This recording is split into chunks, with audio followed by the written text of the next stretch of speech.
રાજકોટમાં પતિ અને પત્ની પવિત્રનો સંબંધને શર્મસાર કરતો એક કિસ્સો સામે આવ્યો હતો. રાજકોટમાં માવડી વિસ્તારમાં પતિ અને પોતાના મિત્ર બે ભાણેજ સાથે મળતી પોતાની જ પતિ અને પર ગેંગરેપનો ગુજારી હોવાનો આક્ષેપ થયો છે અને સનસનાટ મચી જવા પામી છે. આશરે છેલ્લા 3 માસથી પતિ અને આ શખ્સો સાથે મળીને પત્નીની સેટ અને સાથે બાંધી દુષ્કર્મ ગુજારતો હતો.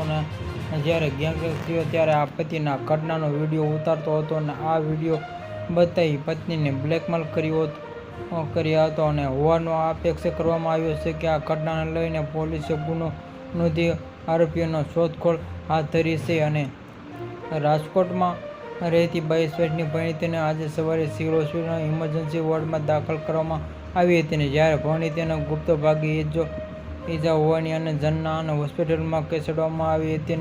પ્રાથમિક નિવેદનમાં પરિણીતાએ જણાવ્યું હતું કે ગઈકાલે 8 મે અને 2024ના રોજ બપોરે 1:30 વાગ્યાના આસપાસમાં પોતાના ઘરે હતી ત્યારે તેના પતિને તેના મિત્ર અને ભાણેજ સાથે આવ્યો હતો અને ચારેય સાથે મળી બળજબરી કરી શરીર સંબંધે બાંધ્યો હતો.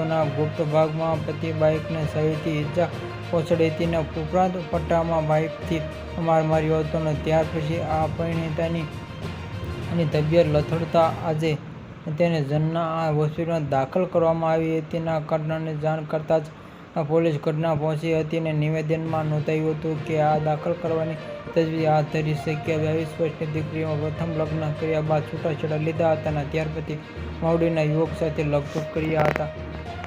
આવા સમાચાર જોવા માટે અમારી ચેનલને સબસ્ક્રાઇબ કરો મિત્રો.